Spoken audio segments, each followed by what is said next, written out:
જય હિન્દ વિદ્યાર્થી મિત્રો, રાજ્ય દર્શન સિરીઝના એપિસોડ નંબર 6 ની અંદર આપ સર્વેનું હાર્દિક સ્વાગત છે. અને આજે આપણે જઈશું મસાલાઓની ભૂમિ તરીકે ઓળખાતા એવા કેરળ રાજ્યની સફરે. સ્વતંત્ર ભારતના ત્રાવણકોર અને કોચીન રિયાસતોને એકઠી કરીને એક રાજ્યનું ગઠન કરવામાં આવ્યું અને જેનું નામકરણ ત્રાવણકોર અને કોચીન રાજ્ય રાખવામાં આવ્યું હતું. ત્યારબાદ રાજ્ય પુનર્ગઠન આયોગ 1956 અંતર્ગત ત્રાવણકોર, માલાબાર અને કોચીનને એકઠા કરીને કેરળ રાજ્યની સ્થાપના કરવામાં આવી હતી. કેરળની સરહદ વિશે ચર્ચા કરીએ તો કેરળની સરહદ કર્ણાટક અને તમિલનાડુ સાથે સ્પર્શે છે. કેરળની રાજધાની તિરુવનંતપુરમ છે. કેરળમાં આવેલ સહ્યાદ્રી રેન્જનું સૌથી ઊંચું શિખર કે જે અનાઈમુડી છે. પૂર્વના વેનિસ અને અરબ સાગરની રાણી તરીકે કોચીનને ઓળખવામાં આવે છે. હવે કેરળના મહત્વના નેશનલ પાર્ક વિશે વાત કરીએ, જેમ કે સાયલેન્ટ વેલી નેશનલ પાર્ક અને પેરિયાર નેશનલ પાર્ક કે જે કેરળની અંદર આવેલા છે.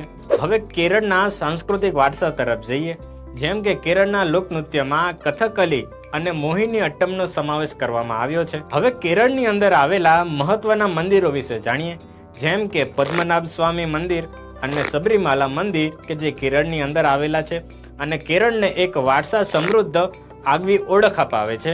હવે કેરળના મહત્વના ઉત્સવ વિશે જાણીએ, જેમ કે કેરળની અંદર ઓણમ તહેવાર ઉજવવામાં આવે છે. ઉપરાંત નહેરુ ટ્રોફી બોટ રેસ ઉજવવામાં આવે છે. હવે એક પ્રશ્ન આપ સર્વે વિદ્યાર્થીઓ માટે છે, જેનો આન્સર આપ સર્વે કોમેન્ટ બોક્સની અંદર આપવાનો રહેશે કે કેરળની અંદર કયા કયા સરોવરો આવેલા છે તે આપ સર્વે વિદ્યાર્થી મિત્રો કોમેન્ટ બોક્સની અંદર જણાવશો.